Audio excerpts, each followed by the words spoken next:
paz do Senhor, irmãos. Amém? Amém? Você pode falar com o seu vizinho, que bom que você veio hoje. Amém. Bom demais, como já foi dito aqui, né? Bom demais estar na presença do Senhor. A gente, mais uma vez, o Senhor nos dá a graça e o privilégio de vir a esse país. Eu e minha família, nossa filha está ali na casa dos amigos, que a gente sempre fica. E quinta-feira vai fazer uma semana que a gente chegou. Falei com o pastor Túlio que na quarta-feira passada a gente saiu do Rio de Janeiro, 37 Celsius. E chegamos aqui, meu voo chegou por Boston, -1. Aí eu já dei um baque, minha filha aí, nem só a minha esposa, que não resfriou um pouco. Hoje eu estou querendo sair desse resfriado. As forças estão revigoradas no Senhor. Preguei sábado, preguei domingo de manhã, preguei domingo à noite. Ontem descansei e hoje estamos na batalha de novo. E vamos que vamos, né? É o chamado de Deus, é o que a gente faz com excelência. E o que mais confirma esse chamado na minha vida são detalhes que aconteceram hoje nesse culto. Desde que eu comecei a pregar a palavra, eu aprendi uma coisa com o Espírito Santo. Fique atento, fica ligado. Eu posso te dar uma mensagem nos mínimos detalhes, numa frase, num gesto de uma criança. Eu posso te dar uma mensagem. Se você olhar aqui nas minhas anotações, eu tenho muita coisa anotada aqui. Eu tenho um e-book, uma página que eu tenho mais de 5.000 livros acerca da Bíblia. Mais de 40 traduções diferentes da palavra. Só que eu não trago para a igreja um esboço pronto. Eu mexo com eles em casa ali, um tempo que eu tenho. Aí quando chegou aqui hoje, eu dobrei o meu joelho.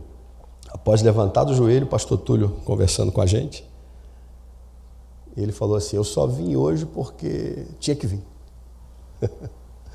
Quantas das vezes a gente vem para a igreja porque tem que vir, né? Tem um comprometimento com essa obra. Além do comprometimento, a gente tem um compromisso. Existem os compromissados e os comprometidos. Na minha igreja, eu sou da Assembleia de Deus Ministério de Madureira, no Rio de Janeiro. Terça-feira é o nosso culto de doutrina. No púlpito da minha igreja ainda tem um sininho, bem tradicional. E existe uma escala na porta da secretaria da igreja. Toda terça as congregações que estão escaladas, elas vão ali na secretaria para acertarem o seu balanço do mês, porque já se escala uma congregação justamente para isso. E ali naquele quadro tem uma escala de obreiros. Quer saber se você está na escala ou de portaria, ou para ministrar ceia, ou para pregar? Você vai lá naquele quadro e vê se você está ali escalado. Por mais que existam hoje os grupos do WhatsApp, mas a escala continua lá. Terça-feira, você chega, eu moro 2 horas da igreja, e você vai direto nesse quadro. Deixa eu ver se o meu nome está aqui. Que dia que eu vou pregar esse mês? Meu nome está ali. Eu vou pregar na terceira terça-feira do mês, no culto de ensinamento. Eu estou escalado para pregar. Mas e a primeira segunda, a primeira terça, a segunda terça e a quarta terça? Para onde eu vou? Se eu sou membro da sede da igreja, eu sou um dos pastores da sede da igreja, não sou pastor de congregação. Eu estou escalado na terceira terça, mas as outras 3 terças-feiras eu não apareço porque eu não estou na escala. Eu tenho um compromisso. Mas como o meu nível de relacionamento com as coisas de Deus ele passou da esfera de compromisso e chegou ao nível de comprometimento, a primeira, a segunda e a quarta terça-feira que eu não estou na escala, eu apareço para ouvir o meu presidente ministrar. Então, mesmo não estando na escala, a gente participa.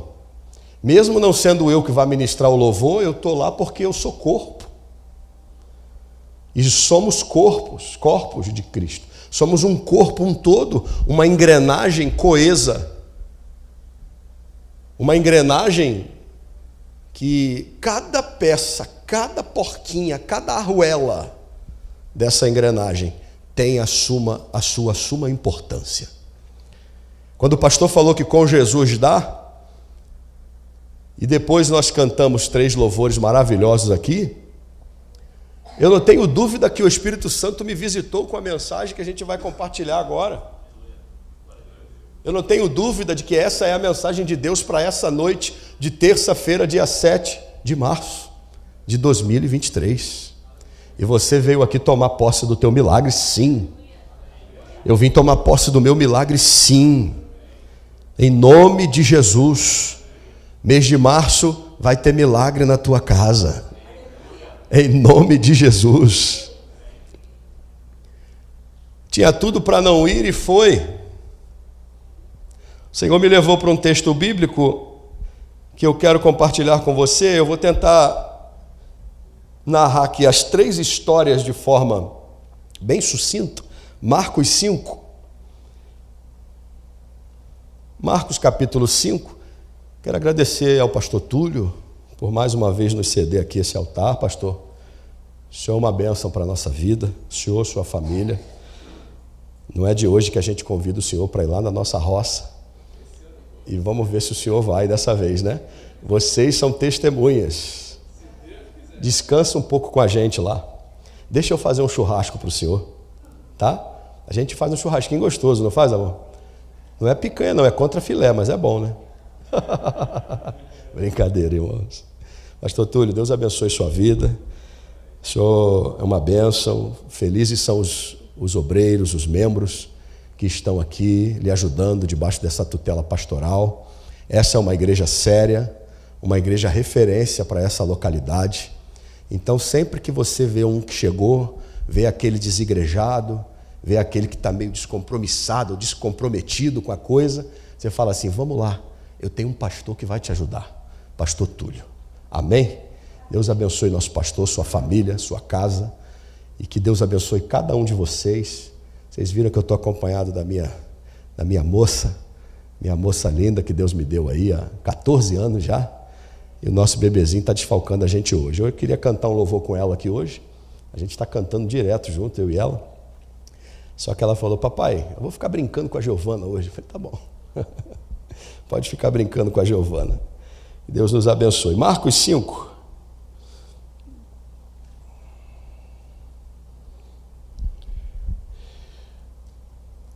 Vou pegar aqui 3 versículos.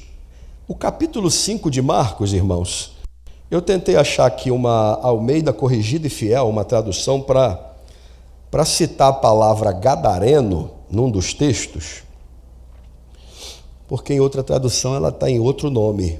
Isso aqui. O verso 9 do capítulo 5 está dizendo assim, perguntou-lhe: qual é o teu nome? Ele respondeu: Legião é o meu nome, porque somos muitos. Primeiro versículo. Vamos ler um segundo versículo, ainda no capítulo 5.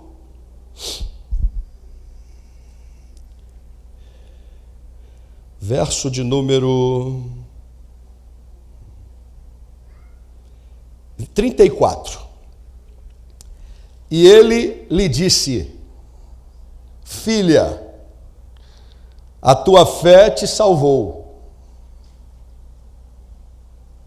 Vai em paz e ser curada deste teu mal. O último versículo, 36. E Jesus, Tendo ouvido estas palavras, disse ao principal da sinagoga: não temas, crê somente. 3 histórias. Capítulo 5 do Evangelho de Cristo, segundo Marcos escreveu, ele narra os 3 ofícios da igreja na face da terra. 3 ofícios desta igreja para esta cidade. 3 missões desta igreja para este país, para aqueles que adentram a essa porta. A primeira história vai falar de libertação. A segunda história vai falar de cura. A terceira história vai falar de ressuscitar. A igreja que liberta o cativo, o endemoninhado, que está envolvido no ninho do demônio. A igreja que sangra para curar o enfermo, uma mulher do fluxo de sangue, que tem 12 anos de hemorragia, é curada. E a igreja que vai mais a fundo ainda, ressuscita o morto. No nome de Jesus. Nas 3 histórias, Jesus é primordial, de suma importância, de total envolvimento. Sem Jesus, o gadareno continuaria sendo gadareno até hoje, pastor Túlio. Sem Jesus, a mulher do fluxo de sangue estaria até hoje com hemorragia, gastando, já não tinha mais para gastar.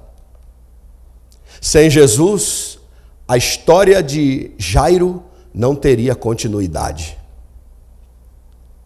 É necessário salientar que essa primeira missão da igreja, quando Jesus chega a uma cidade chamada Gadara,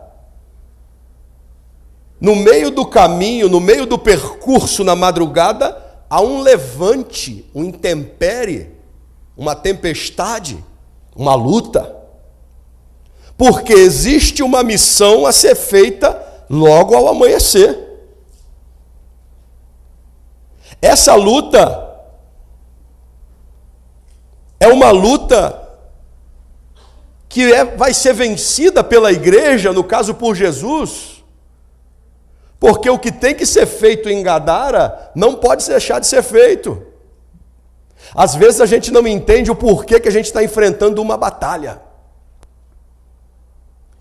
Aí a gente faz 2 perguntas no espelho. É prova ou é tribulação? Prova é quando Deus me prova, porque Ele quer me aprovar. Tribulação é quando eu tenho um delito espiritual da minha parte cometido e ainda não resolvido, e o diabo me atribula, atazana as ideias, como diz o ditado popular. Aí você olha e diz assim, é prova. Se é prova, a minha vida está reta diante de Deus, não que eu seja um perfeito, alcance essa perfeição, mas eu não tenho nada que desabone a minha conduta hoje diante da minha família, da minha igreja e da sociedade, principalmente diante de Deus. Então eu estou enfrentando uma luta. Qual o motivo dessa luta? No caso da primeira história, o motivo era necessário ser devolvido àquele moço a sua identidade. A igreja está aqui para devolver a muitos lá fora a sua real identidade, que foi perdida. O diabo contou mentiras para jovens. Pastor Túlio, carioca, eu convivo no Rio de Janeiro, a maioria dos meus compromissos ministeriais são na capital do Rio de Janeiro. A nossa igreja tem 9 congregações, as 9, cada uma numa comunidade onde o tráfico de drogas impera. Filhos de crente, pastor Túlio, morrem. Pessoas jovens que cantavam no grupo da igreja, você sobe uma congregação para pregar, você dá de cara com ele, com um fuzil atravessado no peito. O que você está fazendo aí, rapaz? Cansei daquilo lá, aconteceu isso, aconteceu aquilo. Não suportou as investidas de Satanás. Mas esse jovem que hoje, no momento, está em perdição, ele tem uma identidade original. A identidade dele não é traficante, não é drogado, não é perdido no morro, não foi feito para andar com granada na cintura ou usuário de droga, não. Ele tem uma identidade dada por Deus para ele desde o ventre da mãe dele. E ele precisa retomar aquela identidade, mas Satanás contou para ele que ele vai morrer daquele jeito. Jesus, quando chega em Gadara, ele pergunta para o gadareno: qual o seu nome? Meu nome é Legião, porque somos muitos. 6.000 demônios. Uma legião do exército romano, acho que são 6.000 soldados. É isso mesmo.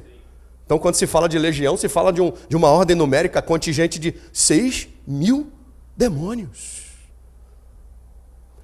São 6.000 demônios operando na mente daquele homem, a ponto de fazê-lo se autoflagelar, rasgar-se com pedras pontiagudas, andar nu na cidade e dormir no sepulcro, sendo que ele nasceu para ser vestido, sendo que ele nasceu para não se autoflagelar, e sendo que ele nasceu para dar certo, porque aquele homem tinha uma identidade.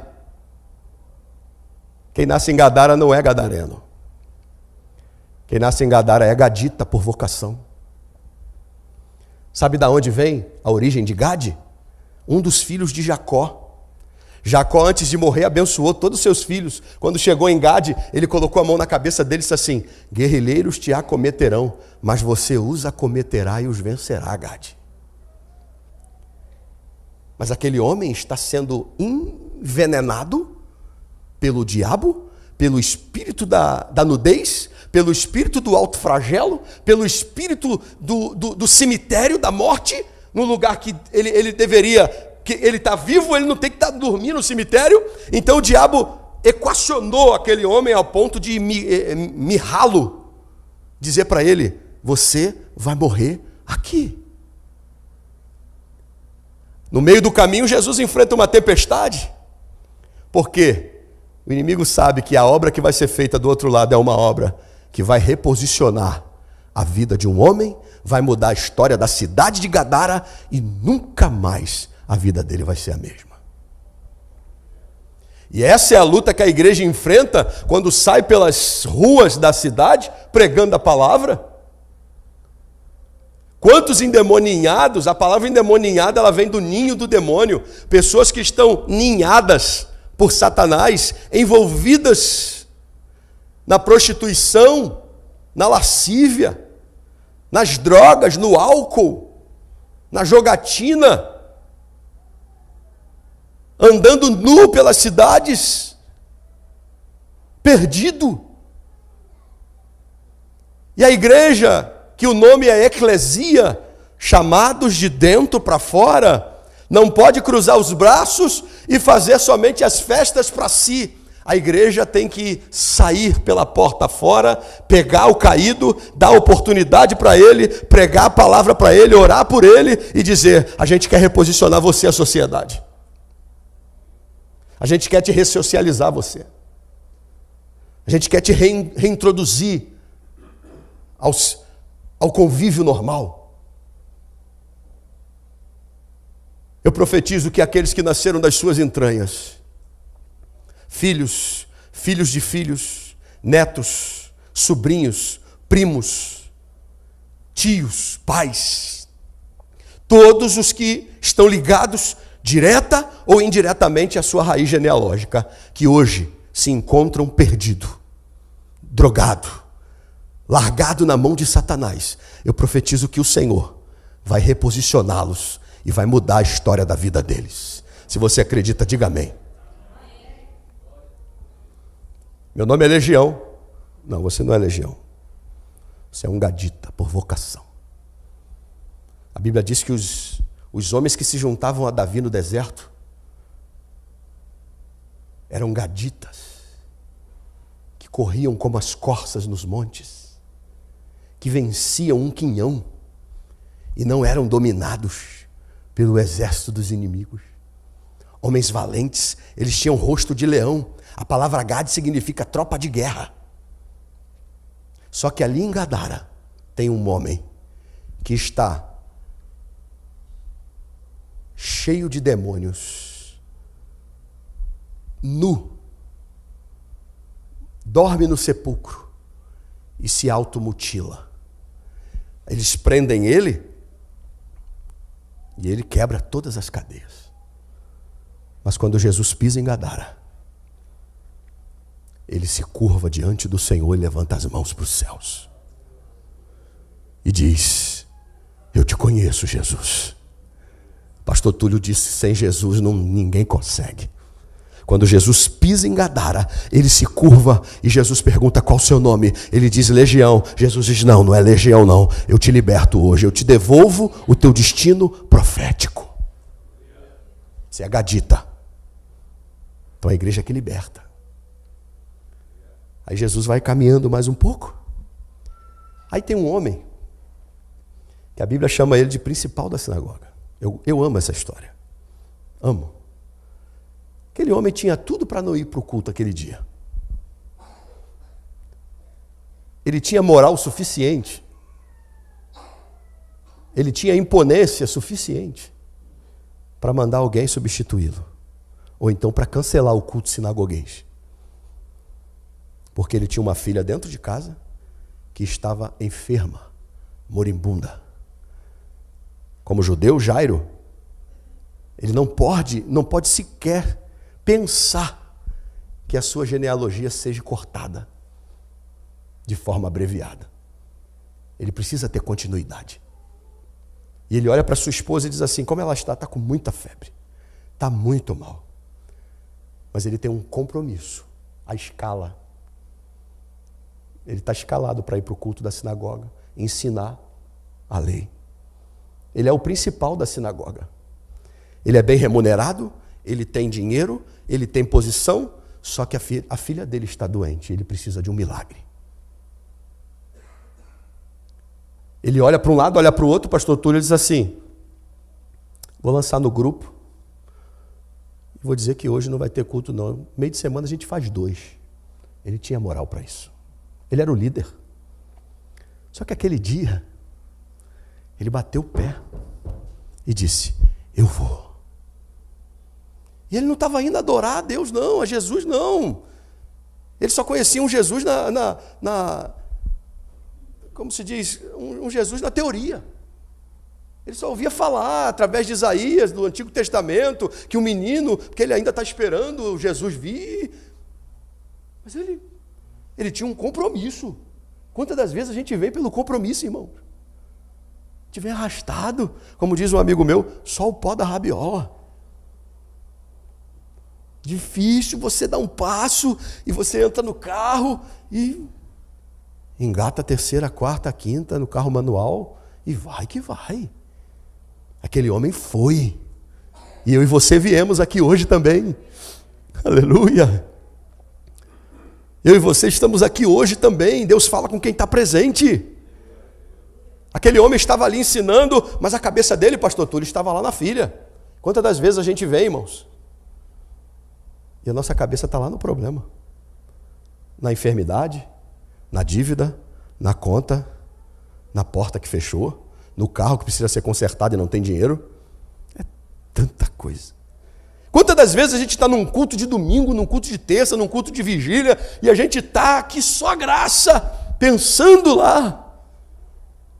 Duvido se Jairo não estava daquele jeito. Meu Deus, minha filha, minha filha. Aí a Bíblia diz que Jesus sai de Gadara e ele vai passar em frente a essa sinagoga. E Jairo ao vê-lo, o coração dele ferve, porque agora está materializado diante dele tudo aquilo, aquele homem que ele só ouvia na teoria. Ele larga tudo, desce, esquece todo mundo que está ali presente, ele não estava nem aí para o que iam pensar, e foi, atravessou a porta daquele templo, se curvou diante de Jesus. O endemoniado se curva porque o Jesus tem todo o poder. Jairo se curva porque Jesus tem todo o poder. E quando ele se curva, Ele olha e diz assim: mestre, minha filha está moribunda, rogo-te que venhas, coloque a mão nela, para que ela sare viva. Jairo se curvou, como um judeu da alta patente que ele era, da alta estirpe que ele era. Ele não podia fazer aquilo se ele pensasse duas vezes. Mas diante de Jesus, irmãos, às vezes a gente não pode pensar duas vezes. Dia 7 de março é a noite que a gente não pode pensar duas vezes. Temos um privilégio de estar num templo lindo como esse, um som bom, um aquecimento bom, com pessoas inteligentes, com um pastor abençoado que ensina para a gente, com uma estrutura maravilhosa, Irmãos, as pessoas precisam se despertar para estar na presença de Jesus, porque Jesus está aqui, e aonde Ele está, algo de especial acontece na nossa vida. Vamos lá na sua casa, vamos. Eu não olhei para um lado e nem para o outro, vamos embora. A caminho da casa de Jairo. Aí surge a terceira história. Uma mulher que já tinha gasto tudo que tinha. Uma mulher que já tinha falido. Que não tinha mais o que fazer. E quantas das vezes a gente não tem mais o que fazer, irmãos? Quantas das vezes a gente não tem saída? Quantas das vezes Jesus fala assim: e aí, o que você vai fazer agora? Agora é só entregar na mão dele e confiar. Aí a gente canta: descansa, quem te prometeu garante. Ele não falha. Ele é o Senhor que te abraça hoje, te pega pela mão direita, te levanta e te diz: eu sou contigo e vou realizar um milagre na sua vida. Aquela mulher não tinha o que fazer, amaldiçoada, tinha que ficar à margem da sociedade, escondida no meio da moita. Alguns dizem que o que leva ela a ir até Jesus e tocar na orla do seu vestido era porque Jairo estava do lado dele, e Jairo era muito conhecido. Outros dizem que ela ouviu as histórias de Jesus. Enfim, a Bíblia diz que ela não tinha força, a Bíblia diz que ela estava longe, mas ela avistou. Quantas das vezes, irmãos, nós estamos longe? As nossas atitudes nos deixam distantes do Senhor. Satanás coloca na nossa cabeça: para quê? Você não pode orar, você não pode chegar, você não pode se aproximar, porque você errou, você falou isso para a tua mulher, você falou isso para o teu marido, você tratou assim o teu pastor, você tratou assim o teu funcionário, você não tem moral para orar. Aí você vai se distanciando, e Satanás está feliz com isso. Mas, irmãos, eu não sei se algumas das suas atitudes te deixaram distante dele. Hoje você veio se aproximar, porque a misericórdia dele te abraça. A graça dele te alcança, te abraça e te traz para perto dele e te diz: eu vou fazer um milagre na sua vida, eu sou o Senhor. Eu sou o Senhor. Irmãos, aquela mulher saiu encarando aquela multidão, tomando chute, tomando pernada, e as pessoas estão dizendo para ela: sai daqui, e empurrando ela com o pé, e ela estava indo, com as forças exauridas, sem vigor físico. Quantas das vezes a nossa força é tão pequena que a gente vem se arrastando, e a gente tem vontade de tocar lá no ombro, mas a gente só consegue tocar no pedacinho da bainha do vestido. Mas a gente consegue. Eu não sei se pouca é a tua força nessa noite, mas o Senhor é o Deus que renova a tua força nessa noite. E Ele te diz: eu vou te fazer caminhar mais uma milha comigo. Aquela mulher toca. Quando ela toca, Jesus para. Jairo está do lado dele. E quando ela toca, Jesus diz: saiu virtude de mim. Alguém me tocou de forma diferente. Mas a multidão te aperta, te empurra. Não. O toque que eu recebi aqui foi um toque diferente. É um toque com verdade. É um toque com o coração aberto. Se você tocar no Senhor nessa noite, de uma forma especial, algo especial da parte do Senhor vai ser feito para a tua vida.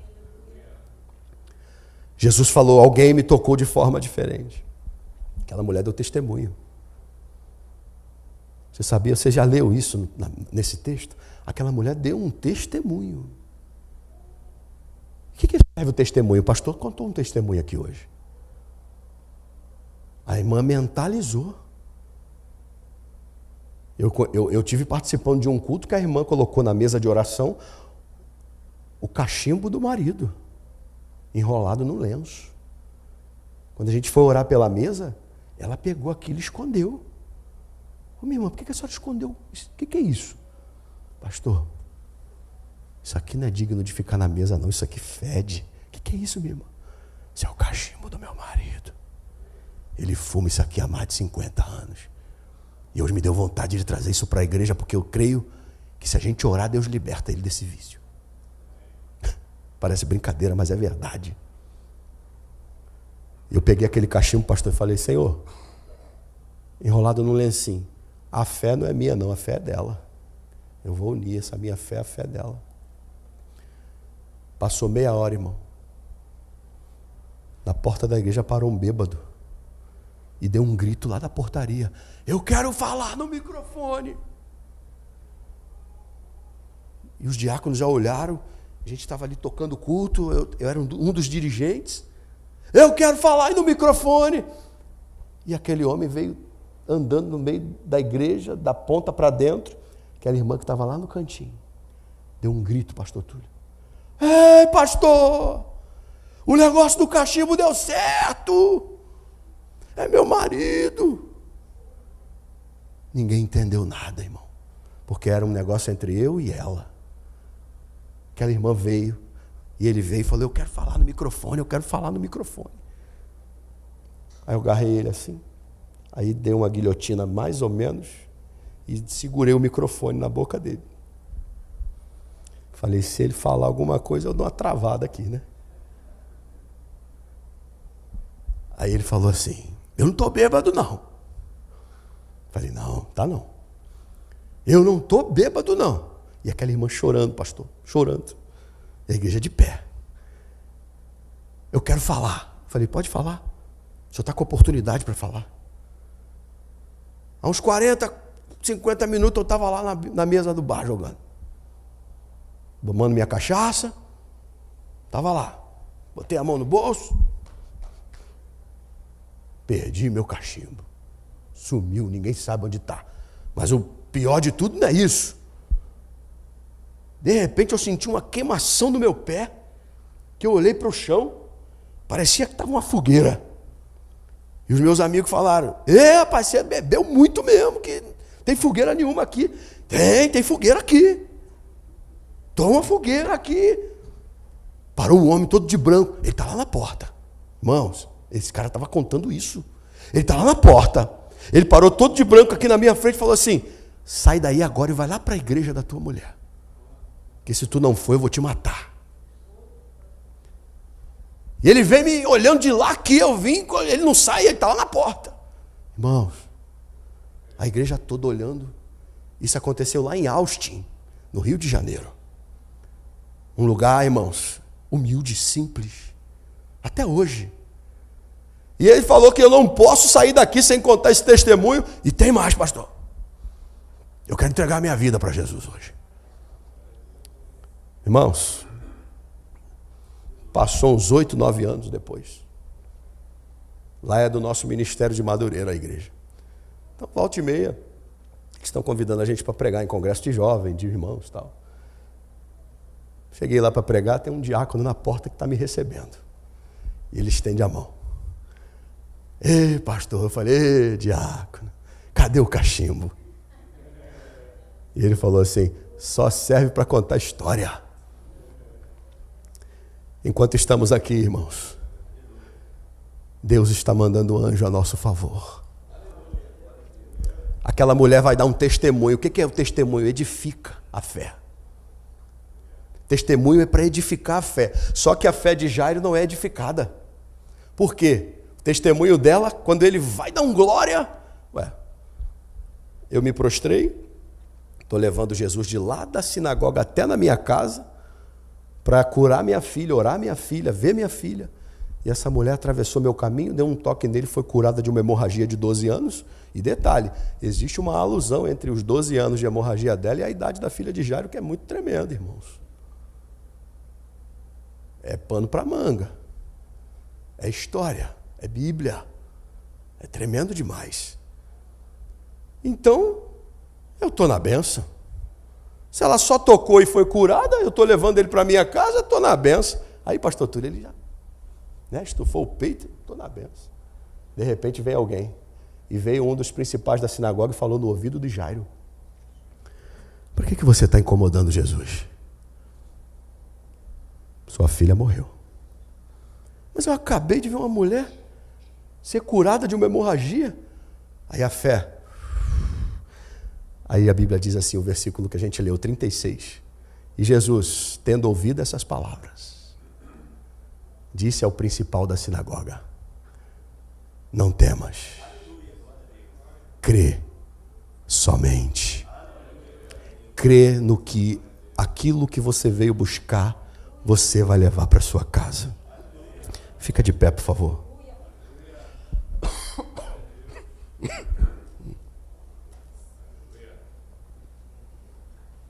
Você pode falar isso para o teu irmão? Ei, meu irmão, não temas. Fala, crê somente. Tem uma voz dessa grossa assim falando, a gente crê 2 vezes, né? É, pastor Túlio? Barítono? Não é não, né? É baixo. É. Eu já tive a voz boa. Essas andanças minhas acabou com a minha voz. Teve uma época na minha vida que me deu calo nas cordas vocais. E eu comecei a criar um caguete. Eu não conseguia. Toda hora eu fazia assim para esticar. Deus me curou. Deus me curou. Quando ela me conheceu, eu tinha esse caguete, né, baby? E eu ficava esticando as cordas vocais. Só que Deus falou assim: eu te curo. E só fonoaudiólogo que ajuda, né? Tem que fazer exercício. Quando a fé dele vai lá embaixo, morreu, acabou. Minha história acabou, continuidade da minha vida acabou, minha genealogia chegou ao fim. E a mulher não tem nada a ver com a história, só tocou e está com o milagre dela. Quantas das vezes a gente está aqui envolvido e a gente vê tanta gente receber milagre. E as notícias que chegam para a gente não são animadoras. Parece que a gente é o feinho da história. Só assim, Senhor, por quê? Só que vai chegar uma hora que o Senhor vai te dizer: não temas, eu sou contigo, eu te ajudo, eu te esforço. Vamos lá na tua casa, não desista de mim não. Aí eles vão. Chegar lá, Jesus vê uma bagunça. Pessoas que eram pagas para prantear a defunta. Pessoas que eram pagas para chorar, ou seja, lágrimas que não eram verdadeiras. Às vezes na nossa história passam pessoas que choram com a gente, mas não é um choro verdadeiro. Mas muitos também passam e choram de verdade com a gente.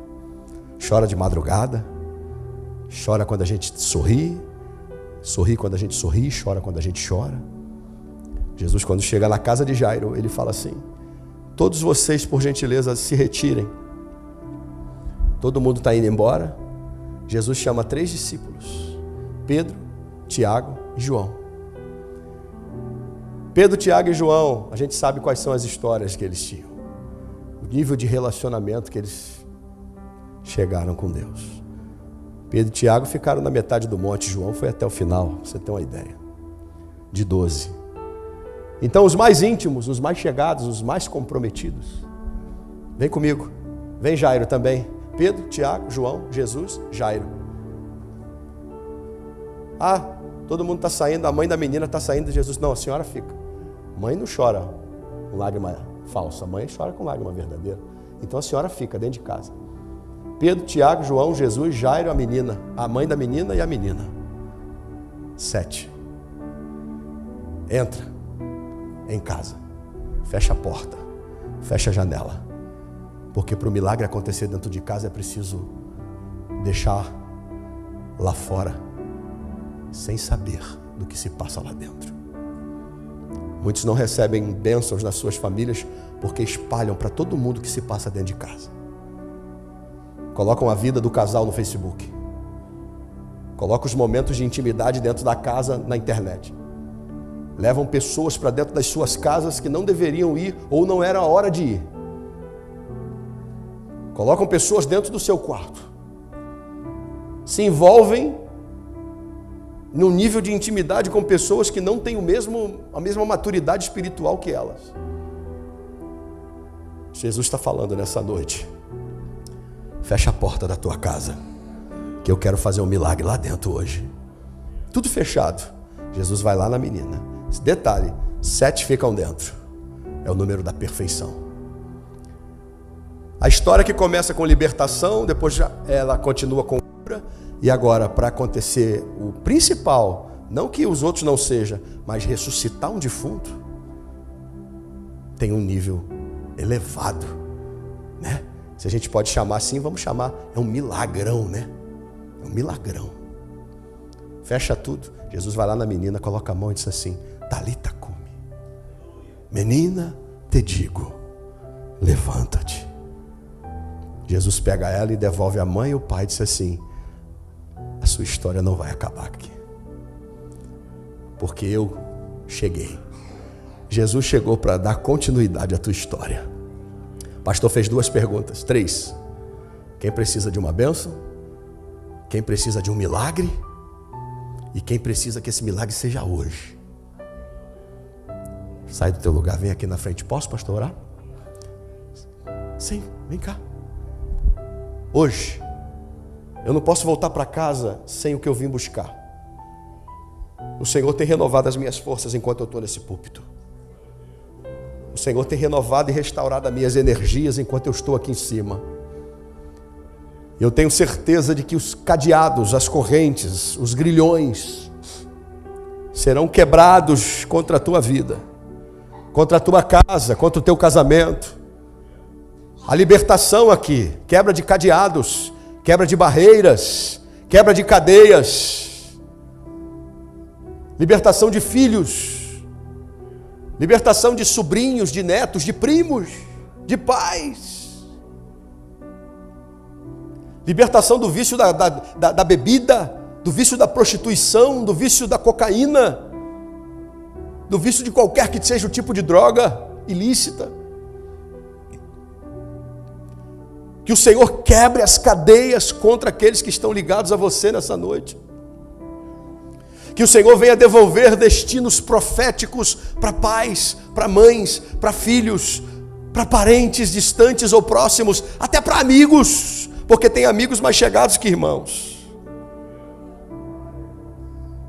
Eu recebo isso na minha família, e eu profetizo que você também receba isso na sua família, receba isso na sua casa, receba essa bênção na sua casa, essa bênção de libertação, essa bênção de cura, essa bênção de milagre, que esse milagre seja hoje, que o Senhor venha jogar por terra toda a fúria de Satanás contra você, que o Senhor venha jogar por terra todos os levantes do diabo contra você, que o Senhor venha jogar por terra todo olho grande, toda língua contrária, que o Senhor venha abençoar a sua vida, a sua casa, que o Senhor venha abençoar a tua família, que o Senhor venha abrir um bom tesouro, o céu para a tua vida, e assim como o Senhor devolveu para a vida daquele endemoniado, ex-endemoniado gadareno, o Senhor devolveu ele à sociedade, o Senhor introduziu ele novamente ao convívio normal da sociedade. Eu quero abençoar você nessa noite e profetizar que se há alguma enfermidade alojada no teu corpo, alojada na tua mente, alojada nos teus olhos, nos teus ouvidos, alojada em você, caia por terra nessa noite. E assim como o Senhor curou aquela mulher do fluxo de sangue, que Ele venha curar você nessa noite. Assim como o Senhor libertou aquele homem, assim como o Senhor restaurou a vida daquele homem, assim como o Senhor jogou por terra aqueles demônios, assim como o Senhor devolveu a Jairo a sua história, Eu quero dizer para você que o Senhor nessa noite te devolve a tua história. A tua história não vai acabar hoje, a tua história não vai acabar aqui. O teu casamento tem jeito, a tua família tem jeito, o teu sentimento não pode morrer, o teu sonho não pode morrer. Continue sonhando no Senhor. Não pare de sonhar, não pare de tentar. Deus diz, não pare de tentar. Continue, porque eu, o Senhor, te abençoo nessa noite e te digo, viva o melhor mês de março da tua vida. E eu profetizo em favor da tua vida, da tua família, dos teus, o melhor mês de março, o melhor ano da tua vida. Que esse 2023, que está no terceiro mês, venha a ser um ano repleto de milagres. Que o Senhor venha colocar as coisas no lugar em teu favor. Que a partir de agora, a partir de hoje, você venha dar um up de vontade. Querer um nível de comprometimento a mais com Deus. Porque quanto mais você se aproxima e se envolve, quanto mais você entra no mistério com Ele, quanto mais você quer, quanto mais você tem desejo dEle, mais Ele se revela em teu favor. O inimigo já perdeu essa peleja. E nós vamos ouvir testemunhos de milagres de pessoas que aqui estão.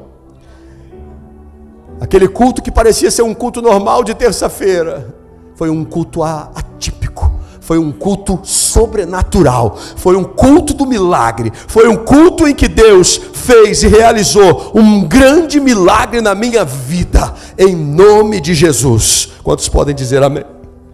Você pode dizer isso para o teu irmão, fala assim, vai embora em posse do teu milagre hoje.